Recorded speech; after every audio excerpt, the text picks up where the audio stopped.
Daya tahan tubuh tak lupa ditingkatkan. Makan makanan dengan gizi seimbang. Gak keluyuran, hindari kerumunan. Maju para perwira, jaga kondisi badan. Kasus COVID-19 di Indonesia Kematian bertambah 1.747 jiwa. masih terus bertambah.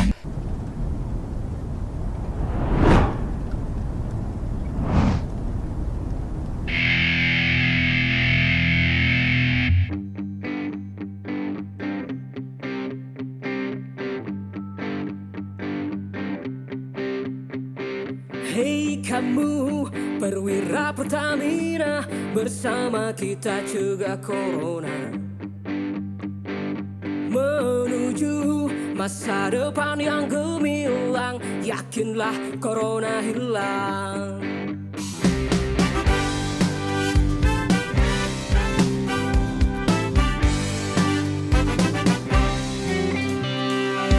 Jadikan pedoman kita semua, tetapi mun aman dan iman. Jagalah protokol kesehatan, hindarilah berjabat tangan. Yeah. Tetap berdoa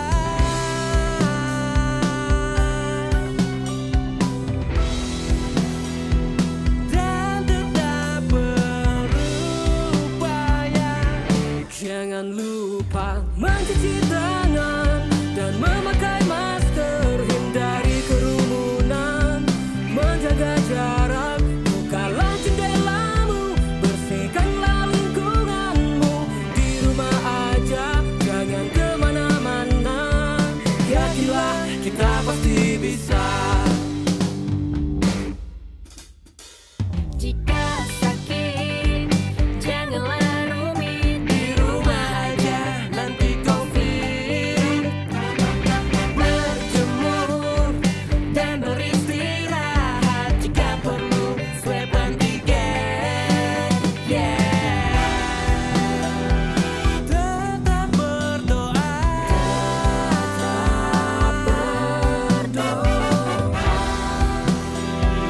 dan tetap berupaya. Jangan lupa mencuci tangan dan memakai masker, hindari kerumunan, menjaga jarak, bukalah jendelamu, bersihkanlah lingkunganmu. Di rumah aja, jangan kemana-mana. Yakinlah kita pasti bisa. Mari bekerja dan mitra kerja, kita lawan COVID bersama-sama. Teruskan perjuangan, laksanakan vaksinasi. Indonesia bangkit lagi.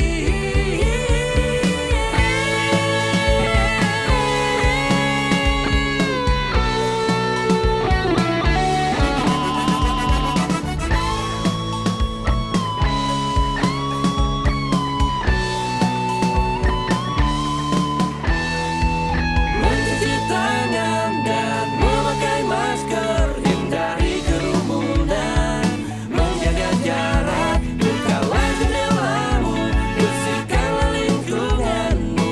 Di rumah aja, jangan kemana-mana. Insan Pertamina kan selalu di hati, menyalurkan energi ke seluruh pelosok negeri.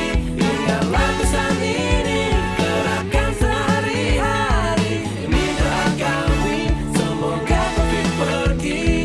Yakinlah kita pasti bisa. Yakinlah kita pasti bisa. Yakinlah kita Pertamina bisa.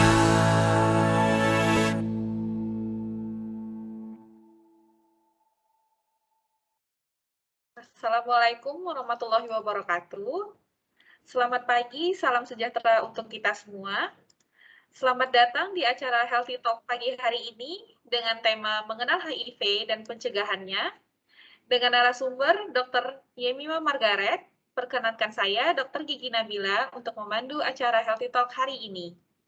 Sebelumnya, kenankan saya untuk mengucapkan selamat datang untuk Bapak Ibu perwira Pertamina dan juga mitra kerja Pertamina Regional Subbagut. Sebelumnya, mari kita sapa dahulu narasumber kita pada pagi hari ini, yaitu Dr. Yemima atau yang akrab disapa dengan Dr. Mimi.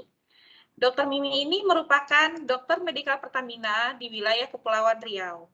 Selamat pagi, dokter. Baik, puji Tuhan, sehat. Dokter Gigi Nabila, gimana kabarnya? Sehat juga, Dok. Alhamdulillah. Semoga kita semua senantiasa untuk sehat selalu di tengah pandemi ini ya, Dok ya. Amin. Oke. Sekarang lagi sibuk apa, Dok? Lagi kemarin kami baru aja donor darah, ya. Cukup berhasil karena kantong darah yang terkumpul lumayan banyak. Terima kasih buat semua, mungkin di sini yang hadir ada yang sudah ikut menyumbangkan darahnya, Bapak Ibu semua. Terima kasih. Itu aja sih, sama sibuk mempersiapkan untuk acara Bincang Rehat hari ini tentunya, Dokter Nabila. Oke. Oke, sudah mantap persiapannya ya, Dok? Lumayan. Baik, berlama-lama lagi, mari kita dengarkan pemaparan oleh Dr. Mimi. Untuk sesi tanya jawab nantinya akan dibuka setelah pemaparan. Lalu perwira Pertamina yang mau bertanya boleh menuliskan pertanyaan di kolom chat Microsoft Teams. Begitu juga dengan link absensi sudah dicantumkan dalam kolom chat Microsoft Teams kita pada pagi ini. Baik. Untuk mempersingkat waktu kepada Dr. Mimi, saya persilahkan untuk mempresentasikan materi mengenal HIV dan pencegahannya. Waktu dan tempat saya persilahkan. Baik, terima kasih Dr. Gigi Nabila. Selamat pagi sekali lagi buat Bapak Ibu dan teman-teman semua. Saya Dr. Mimi. Hari ini saya ingin berbagi sedikit tentang penyakit yang tentunya kita semua sudah pernah dengar ya, yaitu tentang HIV. Nah, kalau Bapak Ibu pernah dengar kalimat lebih baik mencegah daripada mengobati, penyakit HIV ini salah satunya nih yang benar-benar nih lebih baik mencegah daripada mengobati. Kenapa? Karena penyakit ini belum bisa disembuhkan ya. Nah, walaupun sudah dikenal cukup lama, penyakit HIV ini pertama kali kita kenal di tahun 1980-an, tapi sampai sekarang masih menjadi masalah di bidang kesehatan dan obat-obat yang ada saat ini belum bisa menyembuhkan dengan sempurna. Nah, mari kita mulai saja. Silakan ditampilkan slide-nya. Oke, semua sudah bisa lihat ya. Hari ini kita mau belajar mengenal HIV dan pencegahannya. Udah, Dok. Oke, sip. Silakan slide selanjutnya. Oke. HIV itu adalah suatu singkatan ya dari Human Immunodeficiency Virus. Jadi artinya adalah virus yang menyerang manusia, human, yang menyebabkan imunodefisiensi. Nah, imunodefisiensi itu adalah penurunan kekebalan tubuh. Nah, HIV sendiri adalah virus yang menyebabkan penyakit AIDS. Jadi HIV dan AIDS itu berbeda ya, teman-teman. Tidak semua orang yang terinfeksi HIV akan menderita AIDS. AIDS sendiri adalah tahap akhir penyakit yang disebabkan oleh HIV itu tadi. Nah, jadi mungkin bisa dimengerti ketika kita terinfeksi virus HIV, itu kita masih belum menderita AIDS, tapi dalam tubuh kita, dalam darah kita itu ada HIV virus. Ketika virus itu ada dalam tubuh kita, kemudian berkembang menjadi penyakit yaitu AIDS. AIDS adalah singkatan dari Acquired Immunodeficiency Syndrome. Sindrom berarti kumpulan gejala penyakit. Di situ ketika sudah menderita yang namanya AIDS, itu ada berbagai gejala penyakit yang disebabkan oleh kurangnya kekebalan tubuh itu tadi. Nah, kemudian pengidap HIV meskipun dalam kondisi sehat ya, jadi belum sampai ke AIDS itu tadi, dia sudah dapat menularkan HIV kepada orang lain. Nah, maka itu kita perlu berhati-hati supaya jangan sampai terkecoh ya, karena kondisinya bisa dalam kondisi sehat tetapi darahnya sudah ada infeksi HIV dan itu sudah bisa menular. Karena itu kita perlu tahu bagaimana HIV ini bisa menular ya, supaya kita bisa mencegahnya. Kita perlu tahu dulu gimana sih cara penularan HIV ini. Silahkan slide. HIV itu menular melalui cairan tubuh. Cairan tubuh yang mana? Yaitu darah, sperma, cairan vagina, cairan anus, dan juga ASI, air susu ibu. Maka HIV bisa menular ketika pertama ada hubungan seksual. Kemudian pada ibu ke bayi pada saat hamil, bersalin dan menyusui. Dan selanjutnya penggunaan jarum suntik bersama maksudnya ya. Jadi ini biasa terjadi pada pemakaian narkoba karena mereka akan biasanya melakukan penggunaan jarum suntik bersama. Kalau penggunaan jarum suntik di klinik, di rumah sakit itu pasti steril ya, selalu diutamakan sterilitas alat-alatnya. Kemudian bisa juga HIV ini menular melalui transfusi darah dan bisa terpapar darah atau cairan tubuh pada bagian tubuh yang mengalami luka terbuka. Jadi maksudnya misalnya kita ada luka terbuka nih di bagian tangan ya. Kemudian kita memegang terkena darah penderita HIV. Nah, darah itu masuk ke tubuh kita, itu bisa resiko tertular. Kemudian dia tidak menular melalui air liur, keringat, sentuhan, gigitan nyamuk, atau pemakaian kamar mandi bersama. Jadi kepada penderita HIV kita tidak perlu jauh menghindar ya. Karena ketika kita bicara-bicara itu ngobrol itu boleh, kita tidak tertular. Dia tidak menularkan. Kita bisa menyentuh, berjabat tangan, memeluk, itu tidak menular. Kita hidup dalam satu rumah, memakai kamar mandi bersama itu masih aman ya. Dia tidak menular melalui itu semua. Kemudian kita ingin tahu bagaimana tahapan penyakitnya. Seperti yang saya ceritakan tadi, HIV itu ketika masuk masih HIV ya. Tapi ketika sudah menjadi gejala berat, kumpulan gejala yang banyak itu baru menjadi AIDS. Nah, bagaimana tahapan penyakitnya? Kita lihat di slide berikutnya. Silakan slide. Oke. Nah, untuk tahapan penyakit HIV, yang pertama, kita harus ingat bahwa ada periode jendela, yaitu 3-8 minggu. Periode jendela itu apa? Periode jendela adalah masa antara masuknya virus HIV hingga antibodi terbentuk. Jadi di sini tes HIV masih negatif. Namun pasien sudah bisa menularkan HIV. Nah, ini agak berbahaya. Jadi itu berlangsung sekitar 3-8 minggu, agak lama ya. Itu yang kita harus waspada di situ. Nah, sedangkan tahapannya sendiri itu pertama ada fase akut. Fase akut ini berlangsung kira-kira 2-4 minggu. Fase akut adalah fase pertama, fase awal HIV itu masuk ke dalam tubuh kita. Ketika kita mulai terinfeksi HIV, itu bisa timbul gejala-gejala di fase akut. Nah, bisa tanpa gejala atau gejala ringan sehingga orang itu nggak sadar bahwa ada masuk nih virus HIV. Ya, tapi ada gejala-gejala yang lain yang mungkin juga diabaikan, tapi ada pembesaran kelenjar getah bening. Kemudian pembesaran kelenjar getah bening ini bisa terjadi di ketiak, di selangkangan, di leher ya. Kemudian ada flu-like syndrome. Gejala-gejala seperti flu, bisa demam, meriang, batuk, pilek, lemas ya. Bisa juga ada ruam merah-merah di kulit. Itu terjadinya di awal, berlangsungnya 2-4 minggu. Nah, di sini masalahnya ketika orang itu mungkin ya dia ada paparan dengan HIV, kemudian dia merasakan ada gejala 2-4 minggu kan awal-awal itu, lalu dia tes HIV dengan rapid test HIV. Nah, dia bisa jadi masih negatif karena dia masih ada di periode jendela. Jadi sebagai klinisi dan kita yang sudah mengetahui hal ini, perlu disarankan kepada pasien tersebut untuk melakukan tes ulang. Misalnya 2 bulan ke depan atau 3 bulan ke depan. Gitu. supaya nanti sudah terdeteksi antibodinya itu.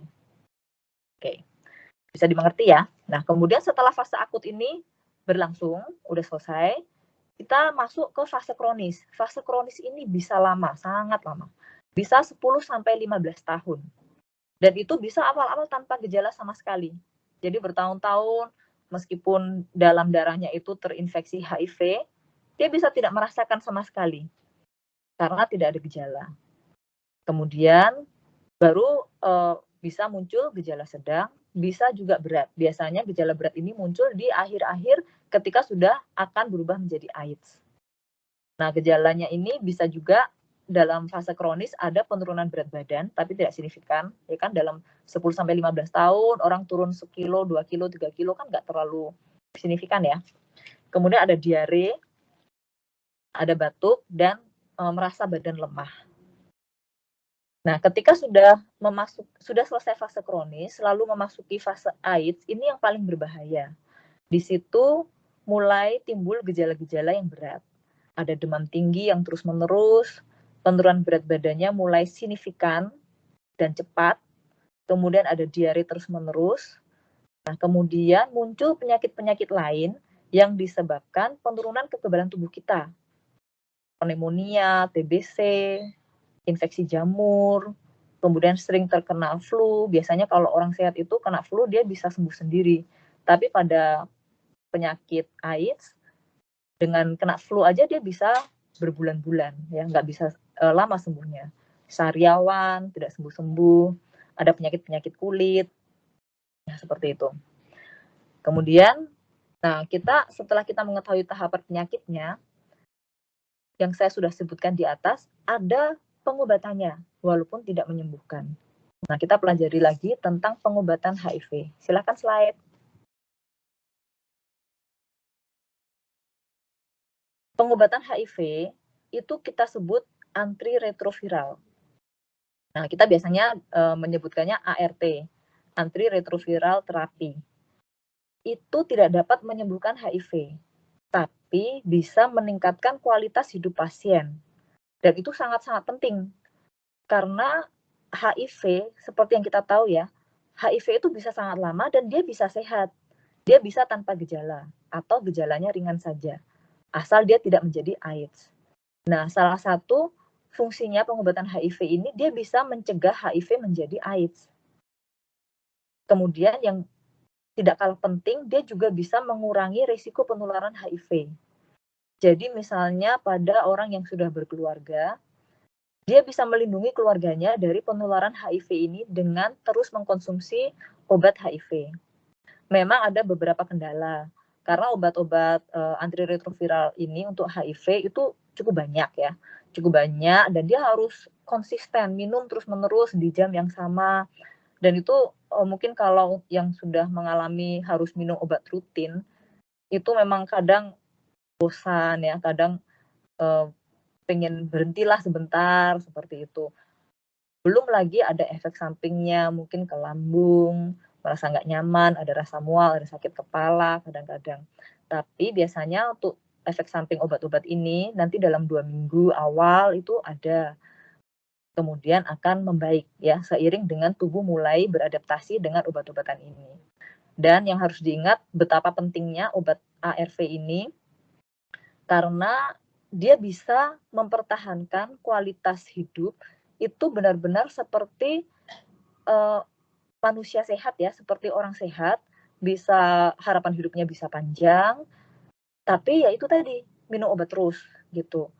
Nah, asal dia tuh rajin minum obat, itu bisa dia hidup seperti manusia normal, manusia sehat. Jadi walaupun belum bisa disembuhkan, tapi pengobatan ini sudah merupakan suatu terobosan yang sangat bagus untuk HIV. Nah, kemudian kita sampai pada pencegahannya ya. Betul yang seperti saya katakan kan, lebih baik mencegah daripada mengobati. Karena kalau sudah mengobati, obatnya banyak ya, harus seumur hidup. Nah, bagaimana kita bisa mencegah supaya tidak terkena HIV? Silahkan slide.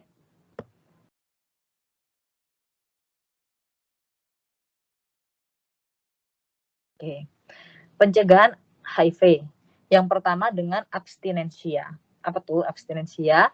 yaitu tidak melakukan hubungan seksual. Ini saya tujukan pada kita yang belum menikah. Nah, sebenarnya ini sesuai dengan budaya kita ya.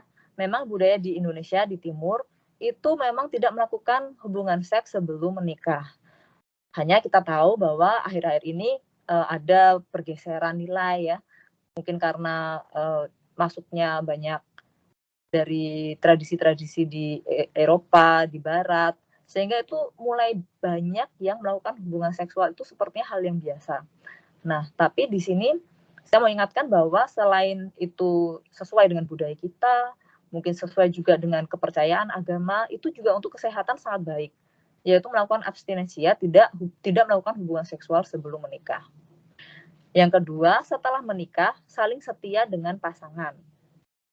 Jadi, nggak perlu pengen seperti sinetron layangan putus itu, nggak usah ya. Tapi kita saling setia aja tuh dengan pasangan kita. Nah, yang ketiga, yang seharusnya nggak perlu nih kalau kita sudah melakukan yang pertama dan yang kedua, hubungan seks dengan pengaman. Kondom, itu ada kondom untuk laki-laki, ada juga untuk wanita. Itu memang sangat penting kalau memang terinfeksi virus HIV, supaya tidak ada kontaminasi cairan sperma maupun cairan vagina dari pasangan ke tubuh kita.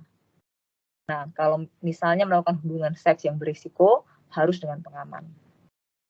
Kemudian selanjutnya ada sunat pada pria. Ini pada penelitian-penelitian terakhir, terbukti bahwa sunat pada pria itu mengurangi resiko penularan HIV, tapi hanya mengurangi saja ya. Selain penularan HIV, juga penyakit menular seksual lain itu makin rendah nilainya, angkanya pada pria yang sudah disunat. Termasuk kanker penis itu rendah angkanya pada pria yang sudah disunat. Jadi memang untuk secara kesehatan itu baik. Kemudian langkah lain yang bisa kita lakukan untuk pencegahan HIV, yaitu dengan menjauhi narkoba, terutama suntikan. Narkoba secara umumnya itu sudah jelas nggak baik ya untuk kesehatan. Nah, khususnya dengan suntikan ini, karena pemakai narkoba akan melakukan suntikan bersama, ini sangat berisiko untuk terjadinya penularan HIV. Selanjutnya, dengan menghindari pemakaian barang pribadi bersama, ini barang pribadi yang bisa berisiko ya. Misalnya sikat gigi, pisau cukur, itu berisiko memindahkan cairan misalnya darah atau gusinya misalnya bisa berdarah ya, memindahkannya ke tubuh kita. Jadi itu bisa terjadi kontak. Itu perlu kita hindari. Dan yang terakhir, menghindari kontak dengan darah. Khususnya untuk tenaga medis, karena sangat berisiko berkontak dengan darah, dia perlu ada pelindung diri, misalnya dengan sarung tangan ya, kalau misalnya untuk merawat pasien. Atau pada keluarga yang ada keluarganya yang mungkin menderita HIV, dia perlu melakukan juga pelindung diri, entah sarung tangan, pakai apron gitu, untuk merawat saudaranya ini, keluarganya ini yang menderita HIV. Oke, tapi ya jika worst case gitu ya, ada di antara kita atau saudara kita, teman kita yang mengalami HIV positif, apa yang harus kita lakukan? Kita lihat di slide kita selanjutnya. Nah, jika positif HIV, apa yang harus dilakukan? Yang pertama, konsultasi dengan dokter supaya bisa mendapatkan edukasi yang tepat.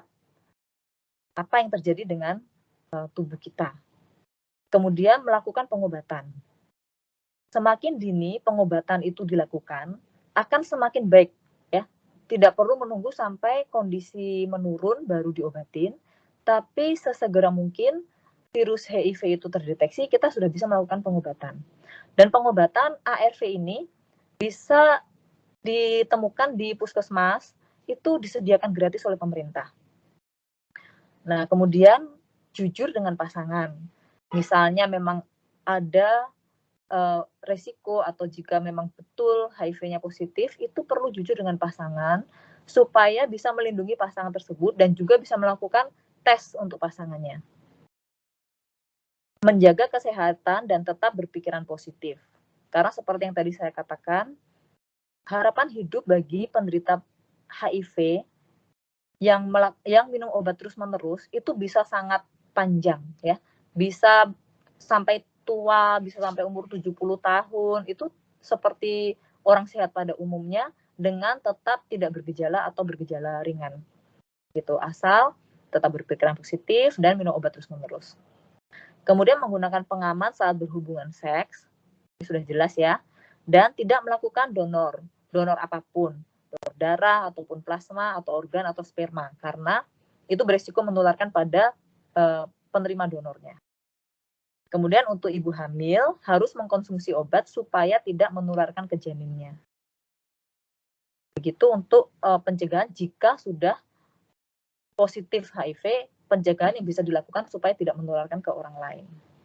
Oke, slide.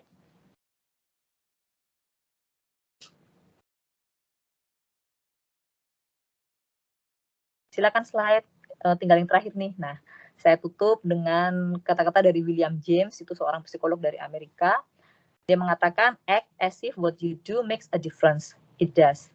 Jadi apa yang kita lakukan tindakan kita seakan-akan tindakan kita itu bisa melakukan sebuah perubahan. Karena memang bisa gitu. Jadi seperti saya kaitkan dengan pencegahan untuk HIV ini, tindakan itu semua dari kita gitu yang harus berinisiatif untuk melakukan pencegahannya. Dan tindakan itu kita harus lakukan bahwa itu tuh bisa mengerjakan sebuah perubahan gitu. Oke, itu saja dari saya. Terima kasih slide-nya. Nah, itu pemaparan dari saya, mudah-mudahan cukup jelas. Mungkin kalau Bapak Ibu ada pertanyaan, saya kembalikan ke Dr. Gigi Nabila dulu untuk waktunya ya. Silakan. Baik, terima kasih Dr. Mimi untuk pemaparannya. Menarik sekali ya pemaparan materi dari Dr. Mimi. Jadi mencerahkan nih buat kita yang masih belum mengetahui mengenai HIV dan juga AIDS, sekarang menjadi mengetahui bagaimana gejalanya, bagaimana pencegahannya untuk bisa mendeteksi penyakit HIV itu sejak dini, dan juga bagaimana caranya untuk mencegah agar tidak sampai ke level AIDS. Baik, selanjutnya kita akan masuk ke sesi tanya jawab. Untuk Bapak Ibu perwira yang ingin bertanya, boleh mencantumkan pertanyaannya di kolom chat dari Microsoft Teams ini. Oke, di sini sudah ada beberapa pertanyaan yang sudah masuk di kolom chat. Kita mulai saja ya sesi tanya jawabnya ya, Dr. Mimi. Oke, boleh. Baik, yang pertama ada pertanyaan nih Dok dari Pak Himawan. Izin saya bacakan pertanyaannya ya Dok. Pertanyaannya, sekarang ini HIV seolah tenggelam dan tidak lagi viral sebagai penyakit yang berbahaya. Sebenarnya dari statistik saat ini, baik di Indonesia maupun di dunia, seberapa fatal penyakit ini dibandingkan penyakit jantung, kanker, ataupun COVID-19? Mohon penjelasannya Dr. Mimi, saya persilahkan. Baik, terima kasih Dr. Gigi Nabila dan terima kasih juga untuk Pak Himawan. Untuk penyakit yang paling mematikan, memang di 5 penyakit teratas yang paling mematikan itu HIV sudah tidak termasuk. Ya, jadi sejak ditemukannya antiretroviral ini dan banyak negara yang sudah menyediakannya secara gratis dan terjangkau, itu angka kematian untuk HIV sudah sangat ditekan. Nah, untuk saat ini ya, karena masih masa pandemi, memang COVID masih menjadi masih menjadi yang paling mematikan. Nah, tetapi untuk penyakit-penyakit yang lain, sesuai dengan jurnal WHO yang terbaru, itu 5 penyakit yang mematikan adalah yang pertama masih jantung koroner, ya, jantung koroner, yang kedua stroke, yang ketiga Alzheimer dan demensia, yang keempat kanker paru, dan yang kelima PPOK. Gitu. Yang lain-lainnya saya nggak hafal ya. Tapi yang 5 penyakit mematikan itu yang paling tinggi itu di dunia. Dan sekarang karena masa pandemi ya masih COVID-19 ya. Mudah-mudahan setelah ini juga COVID-nya melandai, jadi sudah tidak lagi menjadi penyakit yang paling mematikan. Sedangkan HIV itu masih menjadi masalah, tetapi bukan menjadi yang paling mematikan lagi setelah adanya antiretroviral ya.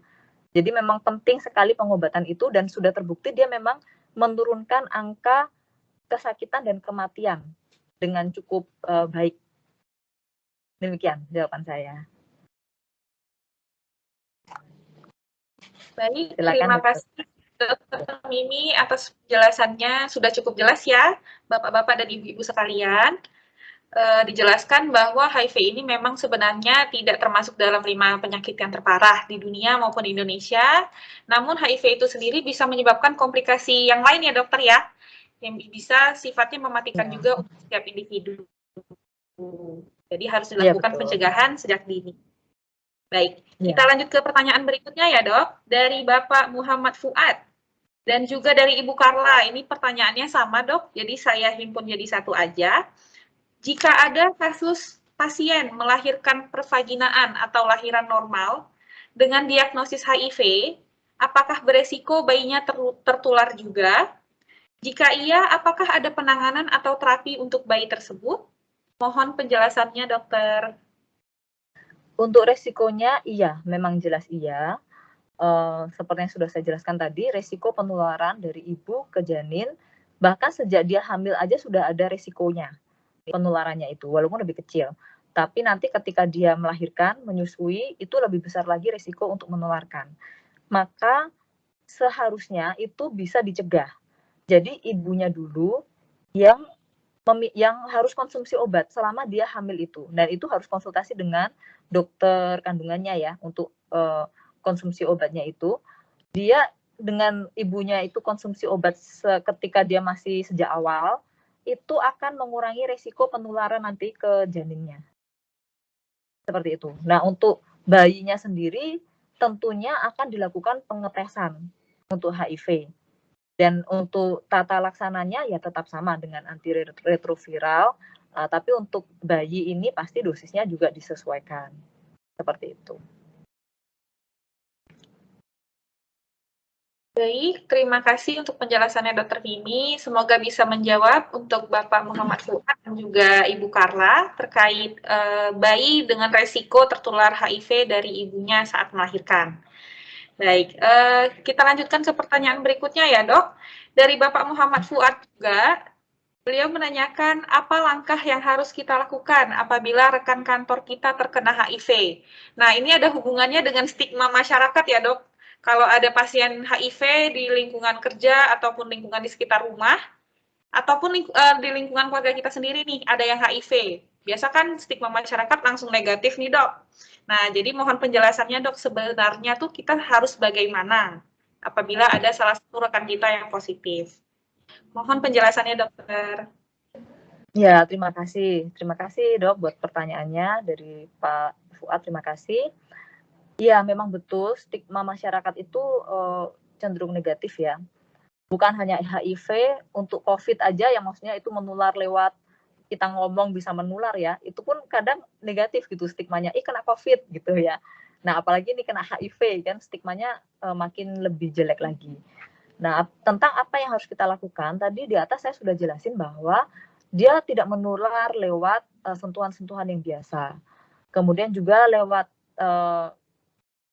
ketika kita bicara lewat droplet pun dia tidak menular. Tidak seperti COVID ya, malah COVID kan dia dengan droplet ketika kita bicara tuh dia bisa menular. Tapi kalau HIV itu tidak. Jadi ketika kita ada seseorang di tengah kita yang mungkin rekan kita, teman sekerja kita itu memang positif HIV, yang pertama kita harus tetap menerima dia dan bisa tetap boleh berkomunikasi dengan dia seperti biasa. Ya. Kemudian yang kedua, mungkin kita bisa ikut mensupport, karena biasanya pasien-pasien dengan HIV ini dia akan mentalnya down ya.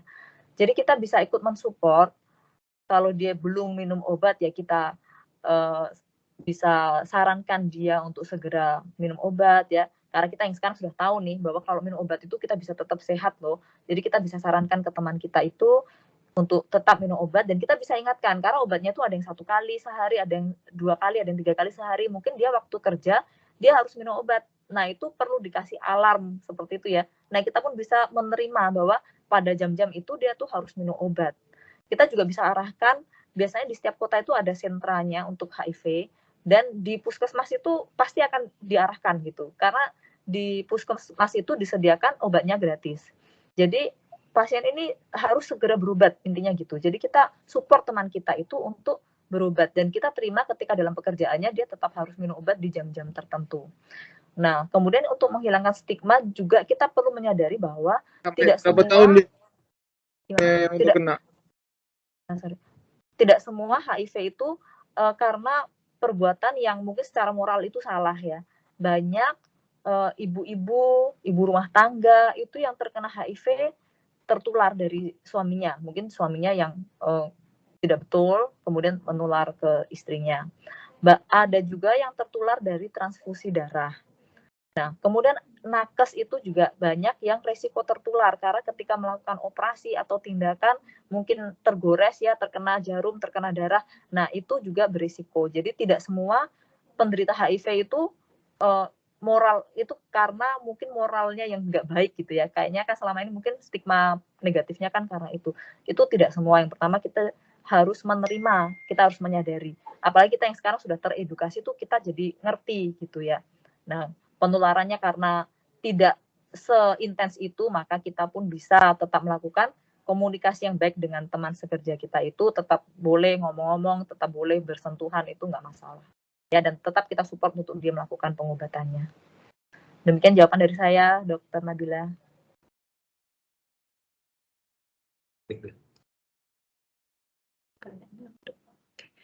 Baik, terima kasih untuk penjelasannya Dr. Mimi, sudah sangat jelas sekali ya, semoga cukup menjawab untuk Bapak Himawan. Selanjutnya ada pertanyaan lagi dok, dari Bapak Hermansyah. Izin bertanya, bagaimana cara mengidentifikasi tahap awal untuk pengendalian risiko HIV/AIDS terhadap personalisme di tempat kerja? Mohon penjelasannya Dr. Mimi. Sudah cukup jelas ya dok untuk pertanyaannya? Baik, terima kasih dokter. Ya, terima kasih buat pertanyaannya. Itu sangat baik ya. Apalagi kita ini di tempat kerja ya, dan tentu saja tetap ada resiko terpapar oleh HIV. Nah, untuk screening, memang HIV ini susah-susah gampang. Karena seperti yang tadi saya ceritakan, dia ada periode jendela. Itu seringkali tidak terdeteksi di saat-saat awal. Untuk gejala di awal-awal itu juga tidak spesifik. Ya, karena dia ya seperti meriang-meriang aja, seperti demam. Jadi di saat awal itu tidak spesifik. Dan ada biasanya kan orang tertutup ya, kalau dia, oh aku tuh melakukan ini ya yang berisiko terkena HIV gitu kan, pasti dia tuh tertutup lah, jarang orang tuh kan cerita-cerita seperti itu. Nah, mungkin yang bisa kita lakukan itu kita bisa melakukan screening dari kantor dengan rapid test HIV. Nah, ini mungkin ya rencananya bisa kita kerjakan tuh di kantor, itu bisa memungkinkan tuh dikerjakan di kantor. Sama seperti rapid test COVID yang kita lakukan, itu seperti itu juga nanti rapid test HIV. Dia bisa, kalau yang rapid test itu bentuknya pun kitnya ya sama dengan rapid test antigen ataupun antibody COVID, cuma dia bukan pakai swab di hidung, tapi pakai darah ya. Pakai darah, nanti kita bisa lihat positif negatifnya. Memang kalau dengan rapid test ini akurasinya tentunya nggak sebagus yang metode PCR ya. Sama juga nih namanya, metodenya PCR itu yang lebih mendeteksi lebih akurat. Nah, tapi untuk screening awal itu bisa kita lakukan rapid test HIV ya. Jadi semua aja misalnya ya di screening, mana yang positif, maka harus dilakukan pemeriksaan lebih lanjut. Dan kalau bisa sebaiknya memang berkala, karena itu tadi ya, ada masa-masa periode jendela di mana antibodi belum terbentuk, jadi dia tidak terdeteksi dari rapid test tadi. Nah, pemeriksaan ini lumayan mudah, prosedurnya pun cepat ya, hanya 20 menit aja, paling ya sama seperti kita rapid test COVID ya, sekitar 20 menit itu nanti sudah muncul hasilnya gitu. Tapi mungkin kalau di perusahaan kita bisa lakukan, bisa di screening bersama-sama, kemudian hasilnya mungkin agak rahasia, di konseling satu persatu ya, supaya itu tadi, karena menghindari stigma ya. Nanti kalau misalnya memang ada yang dari hasil rapidnya positif, bisa di konseling satu persatu, kemudian dikirim untuk pemeriksaan lebih lanjut untuk memastikan konfirmasi apakah betul terinfeksi oleh HIV, supaya bisa mendapatkan penanganan lebih lanjut. Nah, sesudah itu terkonfirmasi, menurut saya ya tidak perlu dirahasiakan lagi, karena justru teman-temannya itu harus mendukung ya, karena temannya ini yang menderita HIV itu tadi perlu minum obat setiap setiap hari dan di jam-jam tertentu dan harus teratur. Jadi dia perlu juga support system gitu dari teman-temannya. Begitu, mudah-mudahan menjawab pertanyaannya ya, Pak. Demikian, Dok. Baik, terima kasih untuk penjelasannya, Dr. Mimi. Sangat jelas sekali. Semoga menjawab ya, Pak Hermansyah. Selanjutnya ada pertanyaan lagi nih, Dok, dari Bapak Ibnu yang bertanya mengenai tadi salah satu pencegahan HIV itu menggunakan pengaman saat berhubungan. Bagaimana jika pasangan suami istri ini menginginkan keturunan? Apakah ada cara lain yang bisa dilakukan? Mohon penjelasannya, Dr. Mimi. Oke, terima kasih. Nah, berarti sekarang itu harus tahu status dari suami istri tersebut. Kalau memang keduanya HIV positif ya, keduanya HIV positif, memang sangat berisiko nanti anaknya akan HIV positif juga. Tapi risiko itu memang bisa ditekan. Ya, ditekan serendah-rendahnya dengan obat antiretroviral. Nah, itu memang pertimbangan setiap keluarga ya. Cuma mungkin dari secara medis itu kita memang harus memberikan edukasi yang sangat baik buat pasangan ini gitu, karena tentunya kita tidak menginginkan mereka yang mungkin saat ini sedang sakit ya menjaga kesehatannya sendiri, kemudian nanti melahirkan anak yang juga sakit gitu. Itu pasti suatu sebagai orang tua kita tahu betapa sedihnya kalau anak itu sakit ya.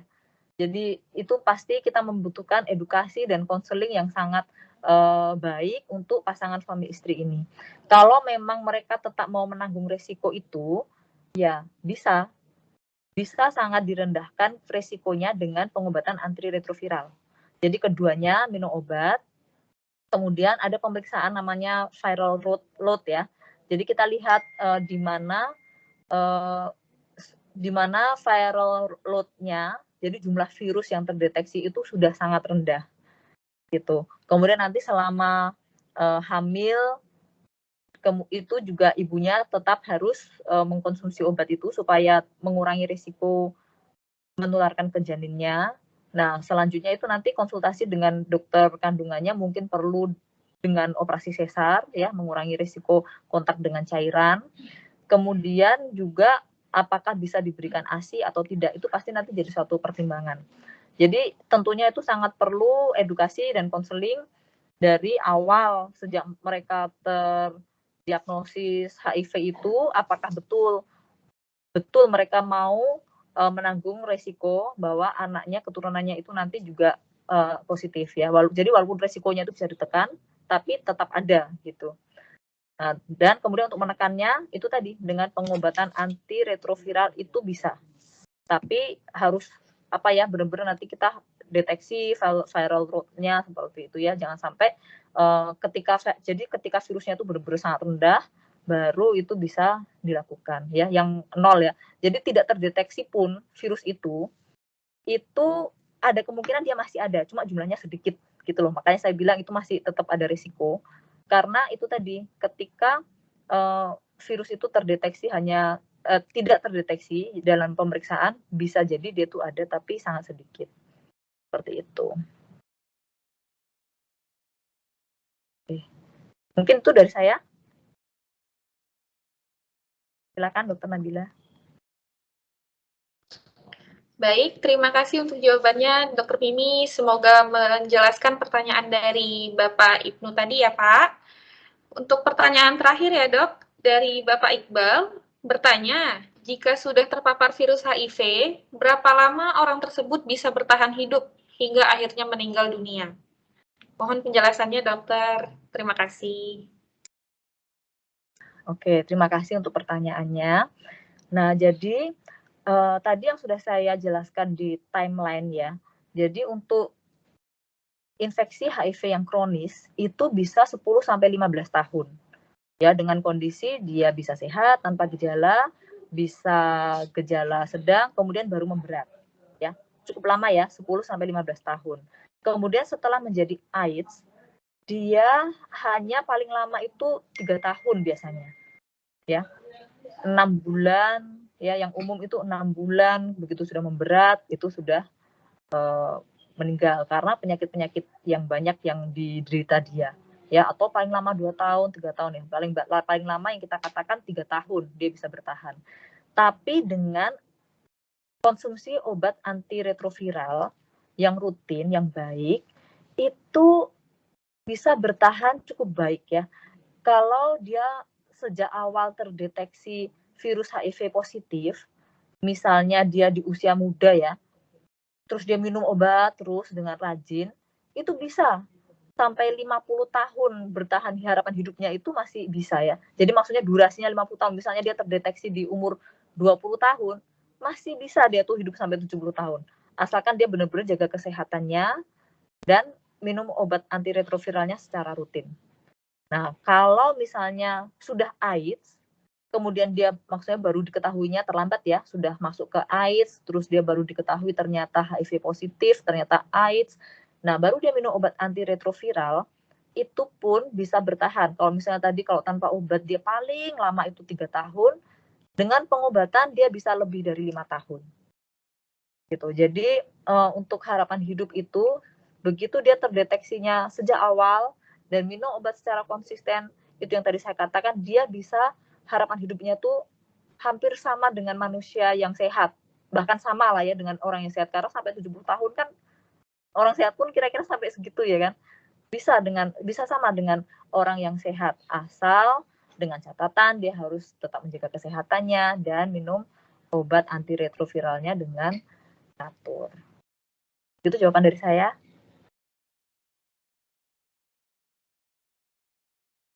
Baik, terima kasih untuk penjelasannya, Dr. Mimi. Semoga menjawab untuk pertanyaannya ya Bapak Iqbal. Baik, Bapak dan Ibu sekalian, terima kasih untuk antusiasmenya dan juga pertanyaan yang telah dilemparkan di kolom komentar Microsoft Teams kita pada pagi hari ini. Sangat banyak pertanyaan yang masuk, dan semoga pertanyaan yang sudah dijawab mampu memberikan pengetahuan tambahan untuk Bapak dan Ibu sekalian. Untuk pertanyaan-pertanyaan yang belum bisa kami jawab, bisa Bapak dan Ibu tanyakan ke dokter medikal di wilayah masing-masing. Seperti Dokter Mimi yang saat ini bertugas di Kepulauan Riau ya dok, jadi bisa ditanya langsung ke Dokter Mimi di klinik di Kepulauan Riau. Oke, izinkan saya untuk menyampaikan kesimpulan dari materi Bisa Rehat kita pada hari ini. Sejatinya HIV itu adalah virus yang menyebabkan penyakit AIDS, di mana AIDS itu sendiri merupakan tahap akhir penyakit yang disebabkan oleh virus HIV. Tidak semua orang yang terinfeksi HIV akan menderita AIDS. HIV itu sendiri dapat menular melalui hubungan seksual, hubungan ibu ke bayi saat hamil, bersalin, ataupun menyusui, melalui penggunaan jarum suntik, transfusi darah, dan juga terpapar darah atau cairan tubuh pada tubuh yang mengalami luka terbuka. HIV itu sendiri tidak menular melalui air liur, keringat, sentuhan, gigitan nyamuk, ataupun pemakaian kamar mandi bersama. Untuk mencegah penularan HIV, dapat dilakukan beberapa hal seperti tidak melakukan hubungan seksual, setia hanya dengan satu pasangan, menggunakan pengaman saat berhubungan seksual, menjauhi narkoba, menghindari pemakaian barang pribadi bersama, dan juga menghindari kontak dengan darah.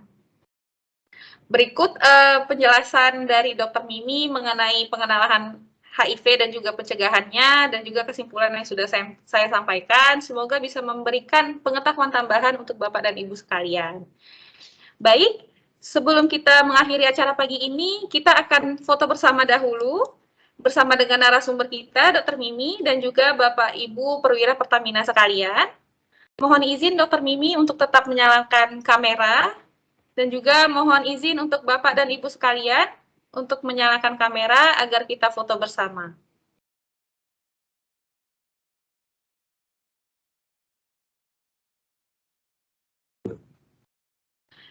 Yuk, masih ditunggu ya Bapak Ibu untuk menyalakan kameranya agar kita bisa foto bersama.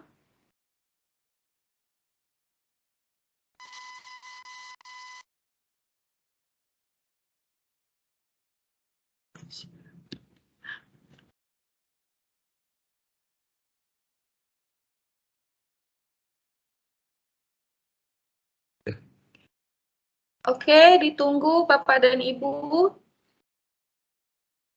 5 detik lagi ya. 5, 4, 3, 2, 1.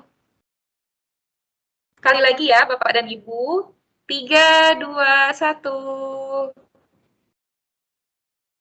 Oke. Terima kasih untuk Bapak dan Ibu atas partisipasinya pada pagi hari ini, dan juga terima kasih banyak untuk Dr. Mimi sebagai narasumber kita pada acara webinar Bisa Rehat tentang HIV dan juga cara pencegahannya.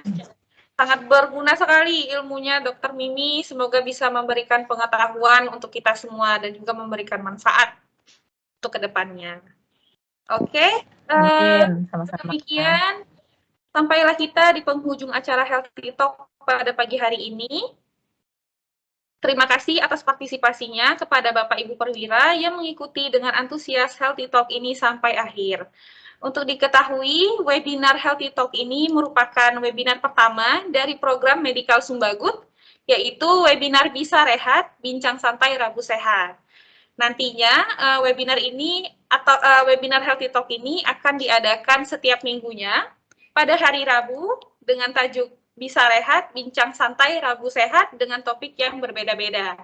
Kita tunggu partisipasi Bapak dan Ibu sekalian di Bisa Rehat selanjutnya. Semoga ilmu yang kita dapat hari ini bisa berguna dan bisa menjadikan kita semua semakin sehat, bugar, dan senang. Bisa Rehat, Bincang Santai Rabu Sehat. Terima kasih, sampai jumpa di acara-acara selanjutnya. Wassalamualaikum warahmatullahi wabarakatuh. Waalaikumsalam warahmatullahi wabarakatuh.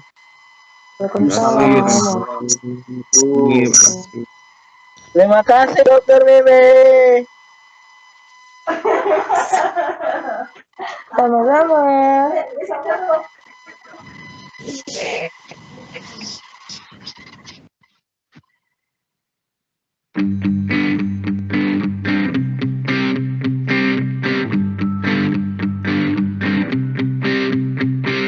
Hei kamu perwira Pertamina, bersama kita cegah corona, menuju masa depan yang gemilang. Yakinlah corona hilang.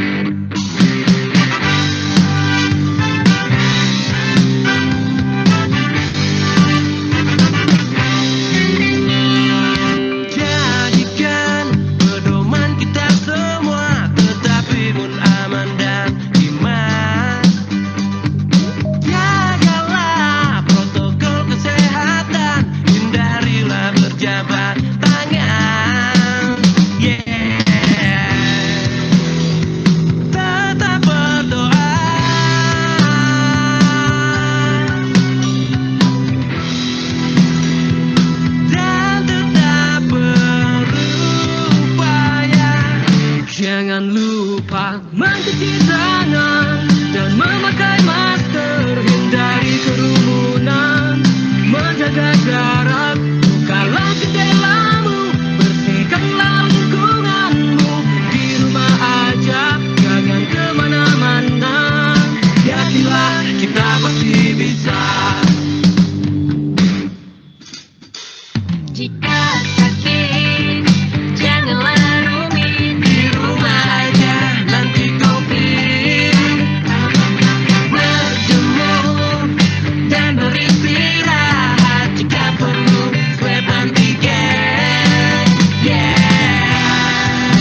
bangkit lagi.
Hei kamu perwira Pertamina, bersama kita cegah corona,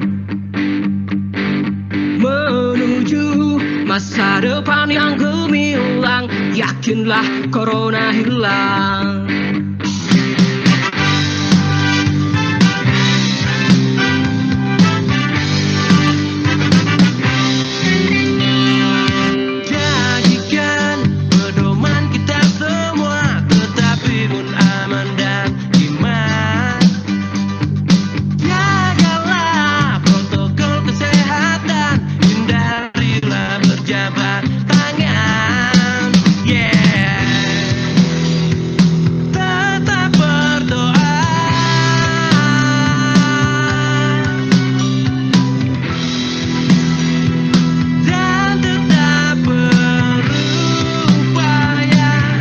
Jangan lupa mencuci tangan dan memakai masker, hindari kerumunan, menjaga jarak, bukalah jendelamu, bersihkanlah lingkunganmu, di rumah aja, jangan kemana-mana, yakinlah kita pasti bisa. Jika sakit, janganlah rumit. Di rumah aja nanti COVID. Berjemur dan beristirahat, jika perlu swab antigen. Tetap berdoa.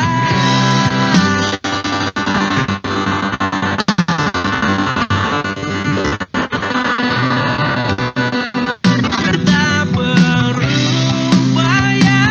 Jangan lupa mencuci tangan dan memakai masker, hindari kerumunan, menjaga jarak, bukalah jendelamu, bersihkanlah lingkunganmu, di rumah aja, jangan kemana-mana, yakinlah kita pasti bisa. Mari bekerja dan mitra kerja, cegah COVID bersama-sama. Teruskan perjuangan, laksanakan vaksinasi. Indonesia bangkit lagi.